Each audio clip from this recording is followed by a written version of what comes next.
Climatic reason and the world distribution. शुरुआत करते हैं हमारे लेक्चर के साथ।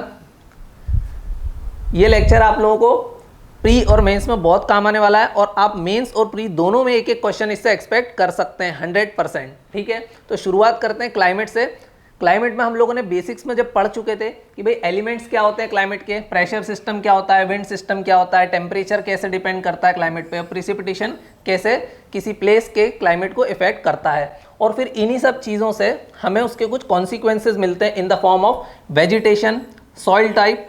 और वेजिटेशन और सॉइल टाइप किसी प्लेस का क्या डिसाइड करते हैं कि वहाँ पर ह्यूमन एक्टिविटी कैसी होने वाली है। आगे चलते हैं तो देखिए, वैसे तो 23.5 डिग्री नॉर्थ एंड साउथ पर ट्रॉपिक ऑफ कैंसर और कैप्रिकॉर्न होती है, बट फॉर माय कन्वीनियंस मैंने 30 डिग्री नॉर्थ और साउथ ले लिया है। ठीक है, तो मैंने पूरे अर्थ को कैसे डिवाइड किया है, 0 degree, 30 degree, 60 degree and 90 degree. ठीक है, शुरू आगे चलते हैं। तो हम लोग एक बार फेरेल्स मॉडल का रिवाइज करेंगे कि फेरेल मॉडल हम लोगों को क्या बताना चाहता है। तो आप लोग पढ़ चुके हैं कि भाई 0 डिग्री क्या होता है, इक्वेटोरियल रीजन। इक्वेटोरियल रीजन पे क्या होता है, सनलाइट सनरेज डायरेक्ट फॉल करती हैं, डायरेक्ट पेनिट्रेट करती हैं, तो क्या होता है, लो प्रेशर एरिया वहाँ पर क्रिएट हो जाता है। तो 0 degree equatorial region associated with the low pressure. 30 degrees पर क्या होता है, हाई प्रेशर, फिर क्या होता है, लो प्रेशर, और फिर क्या होता है, हाई प्रेशर। तो ये जो हाई लो क्या चलते हैं, अल्टरनेट में चलते हैं, पहले लो प्रेशर, फिर हाई प्रेशर, फिर लो प्रेशर, फिर high pressure. Equatorial low pressure क्यों, क्योंकि इक्वेटर पे। सब पोलर हाई प्रेशर क्योंकि सब पोलर एरिया में। फिर polar low pressure and polar high. समझ में आया। तो देखिए, हम यहाँ पर समझना क्या चाहते हैं कि लो प्रेशर एरिया, हम लोगों को पता है कि विंड हमेशा कहाँ से कहाँ मूव करती है, from high pressure to low pressure. Wind हमेशा कैसे मूव करती है, ये एक एक्सक्लूसिव स्टेटमेंट है मगर ट्रू है। मोस्ट ऑफ द केसेस में एक्सक्लूसिव स्टेटमेंट रॉन्ग होते हैं, मगर यहाँ पर ये स्टेटमेंट ट्रू है। Wind always move from high pressure to low pressure area. अभी हाई प्रेशर एरिया मतलब क्या होता है, very cold area. High pressure means cold area, and cold area is associated with the sinking winds. देखिए यहाँ पर high pressure क्यों बना है, क्योंकि यहाँ पर विंड ऐसे जाके सिंक कर रही है। विंड यहाँ पर क्या हो रही है, सिंकिंग विंड है। तो जब भी विंड सिंक करती है तो रीजन को कंप्रेस कर देती है। अगर विंड सिंक करेगी तो वहाँ पर क्लाउड फॉर्मेशन नहीं होगा, तो यहाँ पर बारिश भी नहीं होगी। तो हमेशा high pressure area are associated with the dry regions. ठीक है, और लो प्रेशर एरिया क्या होता है, बहुत ज़्यादा सनलाइट पड़ती है। बहुत ज़्यादा सनलाइट पड़ने के कारण यहाँ पर क्या होता है, क्लाउड फॉर्मेशन होता है और रेनफॉल हैवी होती है। अब आगे चलते हैं। मैंने यहाँ पर डायग्राम बनाया है। हम लोगों ने समझा भाई ये हाई प्रेशर है, वो लो प्रेशर है, फिर हाई प्रेशर रीजन आ जाता है। मैंने क्या बोला, हमेशा विंड कहाँ से कहाँ मूव करती है, from high pressure to low pressure. तो यहाँ पर मैं देखते हैं अपन, ये क्या है, हाई प्रेशर, ये क्या है, इक्वेटोरियल लो प्रेशर, फिर ये क्या है, लो प्रेशर, और ऊपर क्या है, हाई प्रेशर। ठीक है, विंड हमेशा कहाँ से कहाँ मूव करेगी, high pressure to low pressure. अभी नदर्न हेमिस्फीयर की जब हम बात करते हैं नदर्न हेमिस्फीयर की, तो नदर्न हेमिस्फीयर में विंड हमेशा कहाँ डिफ्लेक्ट करती है, कोरियोलिस फोर्स के कारण, towards the right.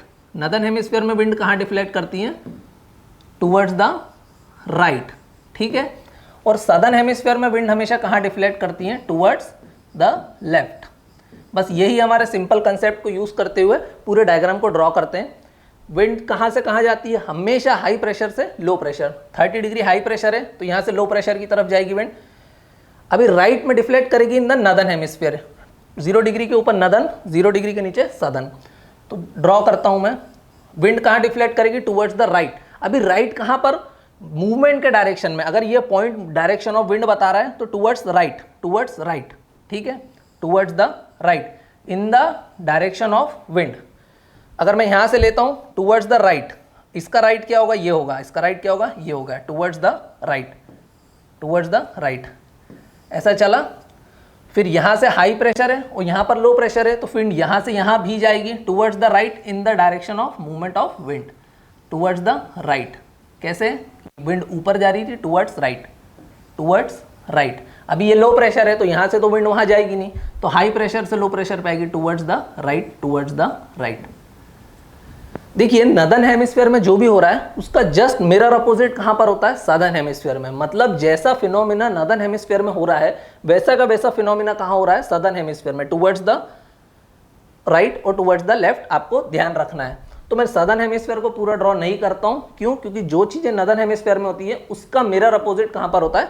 Southern hemisphere में। और ये हमने कौन सा सेल देखा? Ferrel cell.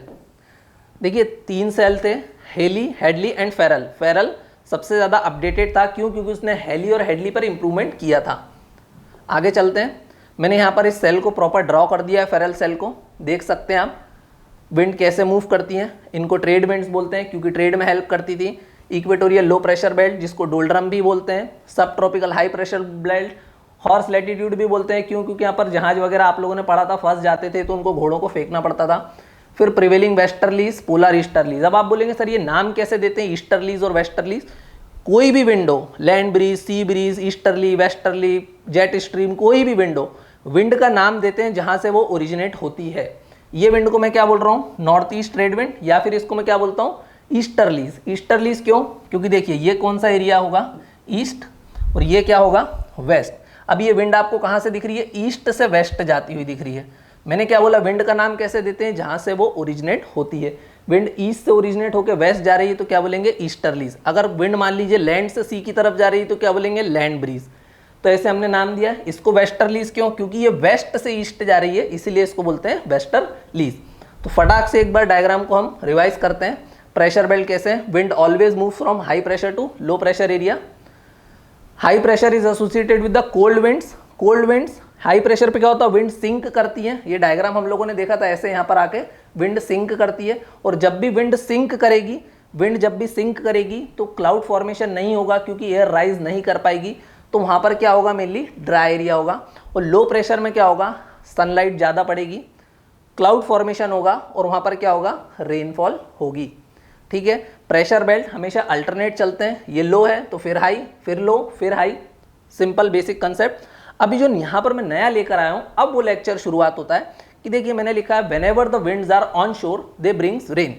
Whenever the winds are on shore. अभी ऑन शोर मतलब मैंने क्या बोला? विंड का नाम वहाँ से देते हैं जहाँ से वो ओरिजिनेट करती है। अगर विंड समुद्र पे से चल के, अगर विंड ओशियन को ट्रेवल करके लैंड की तरफ आएगी तो वो ओशियन के मॉइस्चर को अपने साथ लेकर आएगी। तो विंड कैसी है? ऑन शोर, ओशियन से लैंड की तरफ आ रही है। अगर विंड ओशियन पे चल कर आई है तो उसके मॉइस्चर को लेकर आएगी। तो onshore winds always brings rain. देखिए अगर मान लीजिए यहाँ पर ये पूरा लैंड मास है, सपोज करिए बीच में कोई वाटर बॉडी नहीं है अर्थ में। अपन नेक्स्ट स्लाइड में समझते हैं इसको। देखिए मैं यहाँ पर आप लोगों को समझाने के लिए मैंने एक हाइपोथेटिकल कॉन्टिनेंट बनाया है। मैंने एक हाइपोथेटिकल कॉन्टिनेंट बनाया है।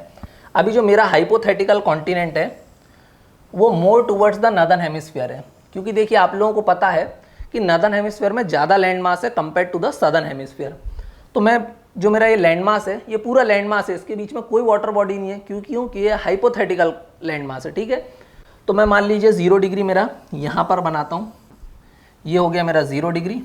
ये नीचे इसके क्या है? सदर्न हेमिस्फीयर, ऊपर क्या है? Northern hemisphere. यहाँ पर मैंने मान लीजिए मार्किंग कर दी 30 डिग्रीज। यहाँ पर हो गया 60 डिग्रीज, और ये हो गया मेरा 90 डिग्रीज। तो ये मेरा क्या है? नॉर्दर्न हेमिस्फीयर, ये है मेरा सदर्न हेमिस्फीयर। मैंने नॉर्दर्न हेमिस्फीयर में लैंड मास ज़्यादा लिया है। क्यों? क्योंकि नॉर्दर्न हेमिस्फीयर में एक्चुअली भी लैंड मास ज़्यादा है। अब ये जो मेरा हाइपोथेटिकल कॉन्टिनेंट है ना, मैं इसको 3 पार्ट में डिवाइड करूंगा। कौन कौन से में? ये हो गया मेरा वेस्ट पार्ट, ये हो गया मेरा सेंट्रल पार्ट, और ये हो गया मेरा ये हो गया मेरा वेस्ट पार्ट, ये हो गया मेरा सेंट्रल, और ये हो गया मेरा ईस्ट पार्ट। अगली स्लाइड में देखते हैं। देखिए मैंने मेरा लैंडमास लिया है और यहाँ पर मैंने सिर्फ नॉर्दर्न हेमिस्फीयर को ड्रॉ किया है। क्यों? क्योंकि नॉर्दर्न हेमिस्फीयर में जैसा क्लाइमेट होगा जस्ट उसका मिरर अपोजिट सदर्न हेमिस्फीयर में होने वाला है। मैंने मेरे कॉन्टिनेंट को 3 पार्ट में डिवाइड किया है, western part, central part and the eastern part. और यहाँ पर मैंने आप देख सकते हैं, ये मैंने क्या लिखा है? Latitude of a place. ये एक हाइपोथेटिकल कॉन्टिनेंट है, आप इमेजिन करिए लाइक अफ्रीका है, कुछ भी हो सकता है, बट इसको मैंने रेक्टेंगल शेप में लेकर रखा है। और मैंने इसमें लैटिट्यूड कैसे देकर रखे हैं? 10 डिग्री, 20 डिग्री, 30 डिग्री, 45, 60, 70, 80, 90। तो शुरुआत करते हैं हमारे 0 से 10 डिग्री वाले बेल्ट की। 0 से 10 degree, 0 to 10 degree, north and south हमेशा क्या होता है? Equatorial region. इक्वेटोरियल रीजन पे क्या है? हमने देखा था लो pressure area. Low pressure area is associated with the high rainfall. तो सबसे पहले इक्वेटोरियल रीजन को देखते हैं। इक्वेटोरियल क्लाइमेट, यहाँ पर क्लाइमेट कैसा होता है इक्वेटोरियल रीजन पे, उसको बोलते हैं इक्वेटोरियल टाइप ऑफ क्लाइमेट। क्यों? क्योंकि हाई रेनफॉल होगा, तो वहाँ पर जो ट्रीज वगैरह होंगे वो कैसे होंगे। देखिए प्रीवियस ईयर में एक क्वेश्चन आया था, उसमें पूछा था कि भाई डेजर्ट के ट्रीज की क्या खासियत होती है, वेजिटेशन किस टाइप का होता है, वहाँ पर पल्पी पौधे होते हैं या फिर बहुत हार्डवुड ट्रीज होते हैं। तो देखिए आप इजीली इसको देख के समझ सकते हैं इक्वेटोरियल क्लाइमेट में क्या होता है, हैवी रेनफॉल। अभी हैवी रेनफॉल होती है तो वहाँ पर हार्डवुड ट्रीज होते हैं। रीज़न क्या होता है, हार्डवुड ट्रीज अपने अंदर वाटर स्टोर नहीं करते हैं। क्यों नहीं करते हैं? क्योंकि उनके सराउंडिंग में वाटर ही वाटर है, उनको वाटर से बचना है, वाटर लॉगिंग से उनको बचना है, तो वो अपने अंदर वाटर स्टोर नहीं करते हैं। क्यों? क्योंकि उनके चारों तरफ पानी ही पानी है। तो यहाँ पर हार्डवुड ट्रीज होता है। हार्डवुड ट्रीज होता है किसके काम आता है, मेनली शिप बिल्डिंग इंडस्ट्रीज के। ठीक है, तो हम लोगों ने इक्वेटोरियल रीजन देखा। इक्वेटोरियल रीजन में कोई ईस्ट, कोई वेस्ट, कोई सेंट्रल पार्ट नहीं है। क्यों? क्योंकि पूरा इक्वेटोरियल रीजन है। इक्वेटोरियल रीजन को आप मैप में देखिए, मेनली वहाँ पर क्या है, सी है। सी है, बहुत ज़्यादा इवेपोरेशन, बहुत ज़्यादा रेनफॉल, अप्रॉक्सीमेटली यहाँ पर डेली ही रेनफॉल हो जाती है। ठीक है, it's all warm, low pressure area, wind rise करती है यहाँ पर, तो हैवी रेनफॉल होती है। और ट्रीज कैसे होते हैं, हार्डवुड, ये हमने समझा। अभी नेक्स्ट चलते हैं हम लोग।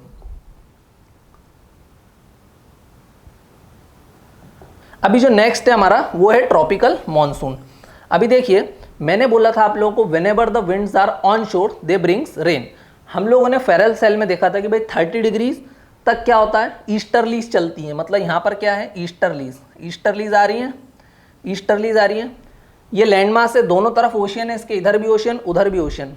अगर ईस्टर्लीज आ रही हैं, कहाँ से चल के आ रही हैं, ओशियन के ऊपर से चलकर ईस्टर्लीज आ रही हैं। अब जब ईस्टर्लीज ओशियन के ऊपर से चलकर आएंगी तो अपने साथ क्या लेकर आएंगी, रेनफॉल। रेनफॉल लाएंगी तो ये वाला जो रीजन है ट्रॉपिकल मॉनसून, कहाँ से 10 डिग्री टू 30 डिग्री के बीच में क्या हो जाएगा, मेरे ईस्टर्न पार्ट में ट्रॉपिकल मॉनसून, मतलब मॉनसून टाइप ऑफ क्लाइमेट यहाँ पर डेवलप करेगा। आगे चलते हैं। अभी देखिए हमने देखा कि भाई 0 डिग्री पे सनलाइट डायरेक्ट फॉल करती है, हैवी रेनफॉल होती है। और 30 डिग्री क्या है, 30 degree is associated with the high pressure. और हाई प्रेशर को हमने क्या बोला, high pressure area is associated with the dry region, cold climate. तो अगर ड्राई है और कोल्ड है तो वहां पर क्या फॉर्मेशन होगा, डेजर्ट। तो देखिए 20 टू 30 डिग्री में यहाँ पर बीच में क्या बन गए, मेरी ट्रॉपिकल डेजर्ट। आप बोलेंगे कैसे, जैसे इसका एग्जाम्पल है ईरान, सऊदी अरेबिया, ये सब क्या है, वेस्टर्न साइड है, एशियन कॉन्टिनेंट के वेस्टर्न साइड है, और उनका लेटीट्यूड क्या है 20 टू 30, तो वहां पर मेनली क्या फॉर्मेशन होता है, ट्रॉपिकल डेजर्ट। दूसरा एग्जांपल क्या है, आप अफ्रीका के मैप में वेस्टर्न पार्ट में जाएंगे, क्या मिलेगी आपको, वेस्टर्न सहारा, वर्ल्ड्स लार्जेस्ट डेजर्ट। क्यों? क्योंकि ट्रॉपिकल डेजर्ट है वो, उसकी लैटिट्यूड के कारण उसकी ज्योग्राफी डिसाइड हो रही है। अभी यहाँ पर ऊपर डेजर्ट है और नीचे हैवी रेनफॉल वाला एरिया है। ऊपर डेजर्ट है एकदम ड्राई रीजन और नीचे बहुत ज़्यादा वेट एरिया, तो बीच का एरिया क्या होगा, ये 10 टू 20 डिग्री वाला रीजन क्या होगा, इट्स मोर और less a transition zone. Transition zone क्या होगा, वो होगा ग्रासलैंड। ग्रासलैंड कैसे भाई, ऊपर डेजर्ट, नीचे बहुत ज़्यादा हार्डवुड और ग्रीनरी, तो बीच में क्या होगा, ग्रासलैंड। तो ग्रासलैंड है तो या तो हम इसको बोल सकते हैं ट्रॉपिकल ग्रासलैंड, या इसका दूसरा नाम है सवाना टाइप ऑफ क्लाइमेट, या इसका दूसरा नाम है सवाना। समझ में आई, सवाना क्या है, सवाना एक नाम है क्लाइमेट का। अफ्रीका में वेल डेवलप्ड है इसलिए इसको क्या बोलते हैं, सवाना, या फिर इसको हम लोग बोल सकते हैं ट्रॉपिकल ग्रासलैंड्स। आगे चलते हैं। फिर थर्ड हम देखते हैं टेम्परेट मॉनसून। देखिए टेम्परेट मॉनसून, अभी भी मैंने यहाँ पर मॉनसून ही लिखा है, जबकि यहाँ पर ईस्टर्ली सिर्फ 30 डिग्री तक थी।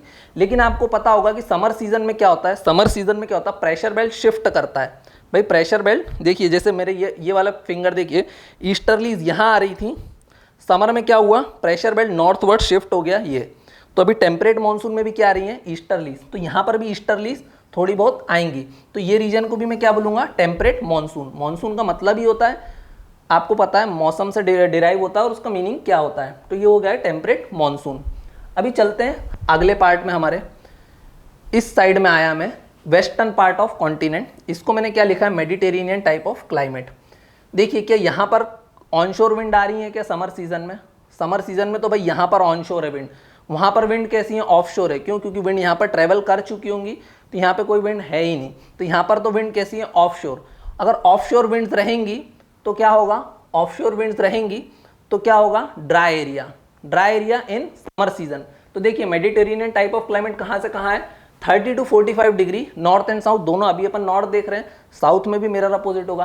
तो मेडिटेरेनियन टाइप ऑफ क्लाइमेट क्या है, 30 to 45 degree north and south में डेवलप होता है, हमेशा वेस्ट कोस्ट में होता है कॉन्टिनेंट के। देखिए वेस्टर्न पार्ट में Mediterranean type of climate. Summer में यहाँ पर क्या है, रेनफॉल हो रही है क्या, देखिए यूजुअली समर में ही रेनफॉल होती है। क्यों, क्योंकि समर में लो प्रेशर एरिया बनता है, क्लाउड फॉर्मेशन होता है, रेनफॉल होती है। लेकिन यहाँ पर समर में क्या हो रहा है, मेडिटेरेनियन क्लाइमेट जस्ट अपोजिट हो रहा है। समर में यहाँ पर क्या है, ड्राई एरिया, समर में क्या है, ड्राई कंडीशन। और विंटर में यहाँ पर क्या होता है वो देखते हैं। देखिए समर में तो सन शिफ्ट कर गया, लेकिन विंटर में तो यहाँ पर वेस्टर्लीज आ जाती है ना। विंटर में तो यहाँ पर क्या हो जाता है, विंटर में यहाँ पर क्या हो जाता है, वेस्टर्लीज आ जाती हैं। तो वेस्टर्लीज ऑन शोर होती हैं। तो मेडिटेरेनियन टाइप ऑफ क्लाइमेट का फीचर क्या रहता है, समर में यहाँ पर ड्राई सीजन होता है और विंटर में यहाँ पर क्या होती है, रेनफॉल होती है। समझ में आया। अब आगे चलते हैं, अब बीच में आ जाते हैं, मिड लैटिट्यूड डेजर्ट। देखिए ये डेजर्ट क्यों बनी भाई, यहाँ पे तो टेम्परेट मानसून, यहाँ पर मेडिटेरेनियन, यहाँ पर तो समर में बारिश हो गई, यहाँ पर तो समर में ड्राई सीजन था। अभी बीच में कोई इफेक्ट आ रहा है क्या, नहीं आ रहा है। बीच में तो क्या है, मोर और लेस ड्राई है, इसके नीचे भी डेजर्ट है। तो ये जो एरिया है इसको हम क्या बोलते हैं, मिड लैटिट्यूड डेजर्ट। ये डेजर्ट क्यों बनी, क्योंकि यहाँ पर रेनफॉल ही नहीं हो रही है ना, आजू बाजू के एरिया से कोई विंड्स आ रही है जो यहाँ पर जो रेनफॉल को ला पाए।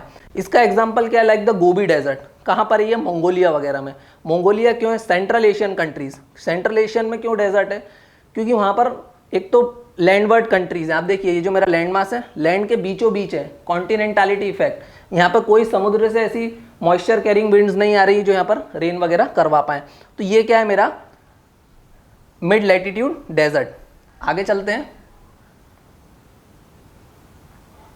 यहाँ पर मैंने दिया हुआ है नॉट कोल्ड है। देखिए mid latitude desert cold desert नहीं होती। लद्दाख क्या है, कोल्ड डेजर्ट है। लद्दाख क्यों बना भाई, इतना ज़्यादा एरिया कोल्ड था कि वहाँ पर विंड में मॉइस्चर ही नहीं रहता। Ladakh is a cold desert, mid latitude desert is not cold desert. ये चीज़ ध्यान रखना है। कॉन्टिनेंटालिटी इफेक्ट के कारण होती है। एग्जाम्पल दिए हुए Kazakhstan, central Asian region, parts of China and Mongolia. ठीक है, आगे चलते हैं। अभी देखिए ये वाला जो रीजन है 45 to 60, ये थोड़ा ट्रिकी है। यहाँ तक हमने समझा, ये ठीक था। अब ये जो बीच वाला रीजन है ये थोड़ा ट्रिकी है, तो इसको थोड़ी देर के लिए छोड़ो और आगे चलो। अब हम चलते हैं 80 डिग्री टू 90 डिग्री। कहाँ चलते हैं, 80 डिग्री टू 90 डिग्री। यह अपन कहाँ पर आ गए, पोल्स के पास आ गए। पोल्स है, बहुत ज़्यादा ठंडा है, तो उसको हम क्या बोलते हैं, परमाफ्रॉस्ट। परमाफ्रॉस्ट मतलब क्या होता है, परमानेंटली फ्रोजन एरिया। हमेशा यहाँ पर बर्फ रहेगी, कभी समर सीजन आएगा ही नहीं, तो इसको हम क्या बोलेंगे, परमाफ्रॉस्ट। फिर ये जो 70 to 80 डिग्री वाला है इसको हम बोलते हैं तुंद्रा रीजन। 70 to 80 का बोलते हैं तुंद्रा रीजन। तुंद्रा रीजन मतलब बहुत ही शॉर्ट समर सीजन, 2 मंथ्स का समर सीजन होता है यहाँ पर। ठीक है, और टेम्परेचर रेयरली क्रॉस 10 डिग्रीज। यहाँ पर अगर समर सीजन होता भी है, वेरी शॉर्ट समर सीजन। क्यों, क्योंकि एकदम पोल्स के पास है। Temperature rarely cross 10 degree Celsius. ठीक है, अभी तुंद्रा के जो नीचे वाला एरिया है 60 to 70, देखिए यहाँ पर कोई ईस्ट वेस्ट नहीं भाई, पोल्स है। पोल्स पे क्या ईस्ट, क्या वेस्ट और क्या सेंट्रल, पूरा एरिया क्या है, बर्फ से जमा हुआ है। तुंद्रा रीजन बिल्कुल पोल्स के पास है, 70 to 80 डिग्री पूरा बर्फ से जमा हुआ है। फिर जो 60 to 70 पे हम आते हैं, इसको हम बोलते हैं टाइगा कॉनिफेरस। टाइगा कॉनिफेरस क्या, ये एरिया मेनली कहाँ डेवलप होता है, टाइगा कॉनिफेरस ये डेवलप होता है कनाडा में, रशिया में। और यहाँ पर इसके नाम से ही पता चल रहा है यहाँ पर वेजिटेशन कैसा होता होगा, कोनिफेरस ट्रीज। अगर आप लोगों में से कोई हिमाचल या उत्तराखंड गया होगा, तो जब हम शिवालिक्स पे चढ़ना शुरू ही करते हैं गाड़ी से, तो हमको कोनिफेरस ट्रीज दिखने लग जाते हैं। अभी वो तो चूंकि माउंटेन के कारण उस पर वो इफेक्ट आता है, लेकिन वो प्लेन एरिया में आपको कहाँ मिलेगा, रशिया, कनाडा। तो यहाँ पर कैसे रहते हैं, कोनिफेरस ट्रीज। कोनिफेरस ट्रीज रहते हैं। ये किस चीज़ में यूज होते हैं, paper and pulp industries. Paper बनाने के काम आता है। हम लोग जो भी पेपर वगैरह यूज करते हैं कहाँ से आता है, रशिया से। क्यों, क्योंकि वहाँ पे जो भी 60 to 70 डिग्री लैटिट्यूड के बीच में जो एरिया है, वहाँ पर कैसे ट्रीज डेवलप होते हैं, कोनिफेरस। अब समझते हैं हमारे ये बीच वाले पोर्शन को कि इसका क्या फंडा है और ये क्यों ट्रिकी है। आगे चलते हैं। सबसे पहले हम लोग देखते हैं ब्रिटिश क्लाइमेट। कहाँ पे, कहाँ से कहाँ तक है, 45 से 60। ब्रिटिश क्लाइमेट देखते हैं कहाँ से, 45 to 60। देखिए यहाँ पर तो ईस्टर्ली थी, अभी यहाँ पर क्या है, वेस्टर्लीज। यहाँ पर क्या है, westerlies. Through out the year यहाँ पर वेस्टर्लीज आ रही है। वेस्टर्लीज क्या है, थ्रू आउट द ईयर आ रही है। अभी जब भी through out the year westerlies आएगी, वेस्टर्लीज कहाँ से आ रही है, ओशियन पे से आ रही है, समुद्र पे से चल के कोई हवा आ रही है, थ्रू आउट द ईयर आ रही है, तो अगर थ्रू आउट द ईयर वहाँ पर समुद्र से हवाएं आ रही हैं तो अपने साथ क्या लाएंगी, मॉइस्चर। तो ब्रिटिश टाइप ऑफ क्लाइमेट का एक फीचर क्या है, rainfall throughout the year. क्यों? क्योंकि हमेशा ही वेस्टर्लीज चलती हैं। देखिए ईस्टर्लीज वेस्टर्लीज ये तो परमानेंट विंड्स है, वेस्टर्लीज भी कंटिन्यू चल रही है, थ्रू आउट द ईयर चल रही है, अपने साथ हमेशा क्या ला रही है, रेन ला रही है। तो ब्रिटिश क्लाइमेट का सबसे पहला फीचर क्या हो जाता है कि भाई वहाँ पर हमेशा रेनफॉल होती है। अब आप बोलोगे इसका नाम ब्रिटिश क्लाइमेट क्यों है, क्योंकि ब्रिटेन जो है वो इस लैटिट्यूड में एग्जिस्ट करता है 45 टू 60 डिग्री, और कहाँ पर है वो, वेस्टर्न साइड है, यूरोप के वेस्टर्न साइड है ब्रिटिश। तो जरूरी है कि ब्रिटिश टाइप ऑफ क्लाइमेट सिर्फ ब्रिटेन में होगा, नहीं, सदर्न हेमिस्फीयर में भी अगर कोई कंट्री ऐसे एग्जिस्ट करती होगी कि वेस्ट पार्ट में है और 45 टू 60 के बीच में, तो वो क्या होगा, ब्रिटिश टाइप ऑफ क्लाइमेट होगा। यहाँ पर मैंने दिया हुआ है वेस्ट साइड ऑफ कॉन्टिनेंट। अब ये बहुत ज़्यादा ठंडी नहीं होती है। देखिए ब्रिटिश टाइप ऑफ क्लाइमेट बहुत ज़्यादा ठंडा नहीं होता है, क्योंकि पहली बात तो इसका लैटिट्यूड ऐसा है कि इसको ठंडा होना चाहिए।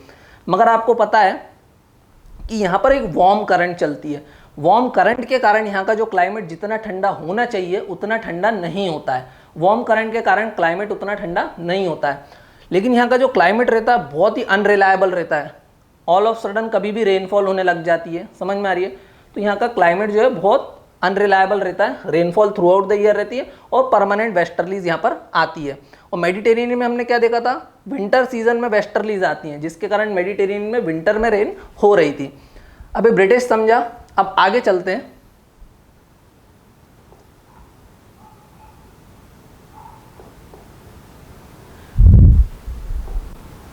ओहो,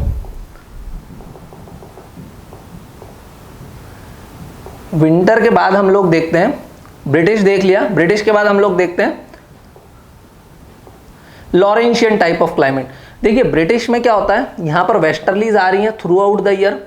अभी westerlies through out the year आती हैं और बीच में कोई माउंटेनियस एरिया नहीं आता। देखिए इंडिया में क्या है, हिमालय एक बैरियर है जो कि विंड्स को रोक देता है। अगर हिमालय विंड को ना रोके, या फिर मान लीजिए इंडिया में अगर वेस्टर्न घाट्स जो है अगर वो विंड को ना रोके, तो अरेबियन सी ब्रांच भी डायरेक्ट पेनिट्रेट कर जाएगी और रेनफॉल लाएगी। लेकिन वेस्टर्न घाट क्या करता है, विंड को ऊपर उठा देता है और वहीं पर रेन करवा देता है। लेकिन यहाँ पर ऐसा कोई बैरियर नहीं है, कोई माउंटेन वगैरह नहीं है। तो ये जो ब्रिटिश की जो वेस्टर्लीज है ना, ये ऑल द वे इस रीजन को क्रॉस करके यहाँ तक आ जाती हैं।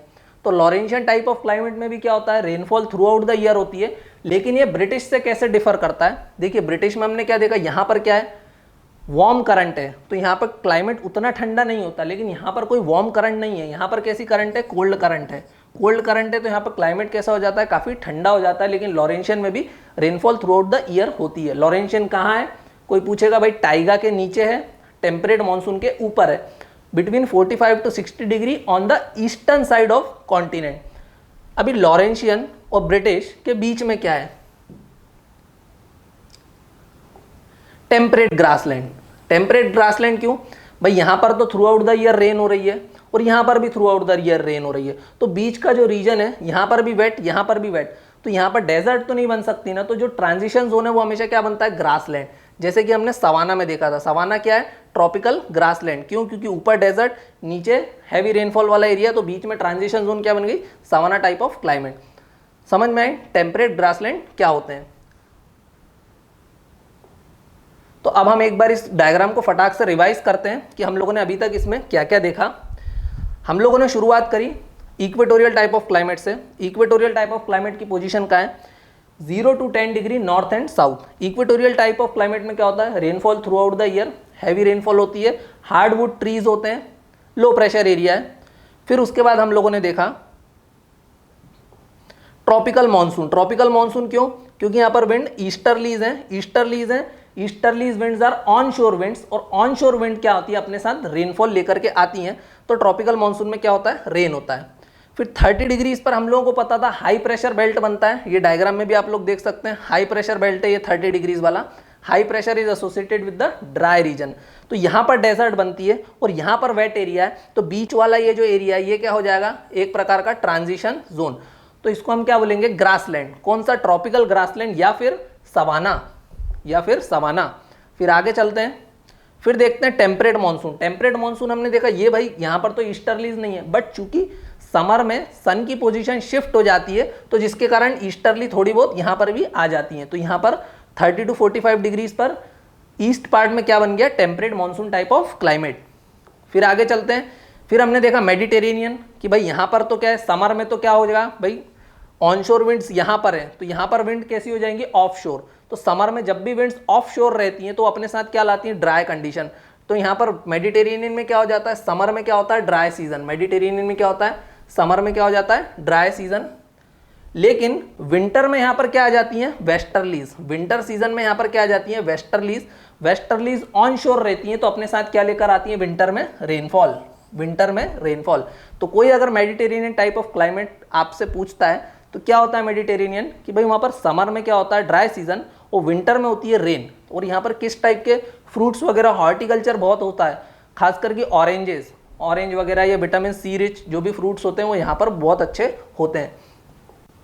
दो एरिया के बीच में यहाँ पर बनेगी डेजर्ट। क्यों बनेगी, कि भाई यहाँ पर समर में ड्राई सीजन है, यहाँ पर थोड़ी बहुत बारिश है, तो बीच में क्या बन जाएगी, डेजर्ट। ठीक है। और मिड लैटिट्यूड डेजर्ट क्या है, इसका एग्जांपल मंगोलिया वगैरह है ना, गोबी डेजर्ट। और mid latitude desert are not cold desert. आगे चलते हैं। फिर हमने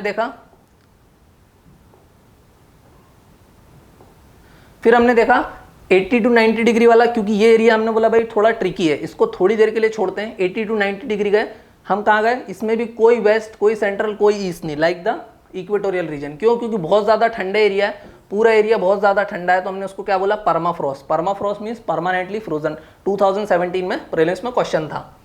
फिर उसके नीचे का एरिया क्या है, तुंद्रा रीजन। तुंद्रा रीजन क्या है, वेरी शॉर्ट समर सीजन, बहुत ही कम टाइम के लिए, 1.5-2 महीने मैक्सिमम यहाँ पर समर सीजन होता है। और समर सीजन मतलब ये नहीं कि बहुत ज़्यादा गर्मी, मैक्सिमम टेम्परेचर 10 डिग्रीज जाता है, उससे ज़्यादा कभी नहीं जाता, और बाकी समय यहाँ पर भी आइस ही रहती है। फिर तुंद्रा के नीचे जो 60 to 70 पे हमने क्या देखा था, टाइगा कॉनिफेरस।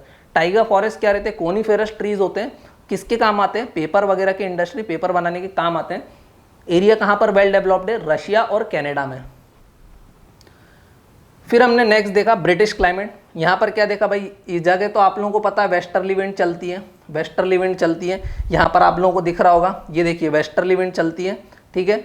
तो यहाँ पर अगर मान लीजिए ब्रिटेन है, वेस्टर्ली विंड है, through out the year ocean से आएंगी, अपने साथ क्या लेकर आएंगे, मॉइस्चर।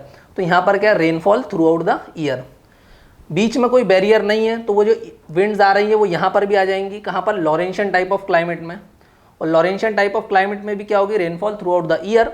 लेकिन ब्रिटिश और लॉरेंशियन में डिफरेंस ये है कि ब्रिटिश में जो क्लाइमेट ठंडा होना चाहिए उसके लैटिट्यूड के कारण वो इतना ठंडा नहीं होता है। क्यों, क्योंकि यहाँ पर वार्म करंट होती है और यहाँ पर कोल्ड करंट होती है। तो लॉरेंशियन टाइप ऑफ क्लाइमेट काफ़ी ठंडा हो जाता है because of cold current and because of its latitude. और दोनों के बीच में क्या बनता है, वो बनता है टेम्परेट ग्रासलैंड्स। ग्रासलैंड क्यों, क्योंकि यहाँ पर rainfall throughout the year है और यहाँ पर भी rainfall throughout the year है, तो बीच में क्या फॉर्मेशन होता है, टेम्परेट ग्रासलैंड्स। टेम्परेट ग्रासलैंड के बहुत अच्छे एग्जाम्पल है प्रेरीज, वेल्स, अलग अलग जगह अलग अलग नाम से बोलते हैं टेम्परेट ग्रासलैंड को, लाइक स्टेप्स बोलते हैं इनको रशिया में। एकदम प्लेन एरिया रहते हैं, कोई बड़े बड़े ट्रीज नहीं, एकदम प्लेन एरिया, और यहाँ पर बहुत अच्छा एग्रीकल्चर होता है। तो इनके अलग अलग नाम है। इनको स्टेप्स बोलते हैं रशिया में, प्रेरीज बोलते हैं यूएसए और कनाडा में, पंपास बोलते हैं अर्जेंटीना में, डाउन्स बोलते हैं ऑस्ट्रेलिया में, कैंटरबरी प्लेन्स बोलते हैं न्यूजीलैंड में, और हाई वेल्ट्स या फिर इसको प्रोनाउंस करते हैं high veldts in South Africa. तो ये नाम आपको याद रखना है, प्रेरिस में परेशान कर सकते हैं। Steppes in Russia, prairies in USA and Canada, pampas in Argentina means in southern hemisphere, downs in Australia, Canterbury plains in New Zealand and high veldts in South Africa. तो यहीं पे हम हमारे इस लेक्चर को कंक्लूड करते हैं। आई होप आपको ये लेक्चर पसंद आया होगा। अगर लेक्चर पसंद आया है तो हमारे चैनल को लाइक और सब्सक्राइब करना मत भूलिए। कोई भी क्वेरीज आती है तो कमेंट सेक्शन में आप मुझसे सवाल पूछ सकते हैं। Thank you.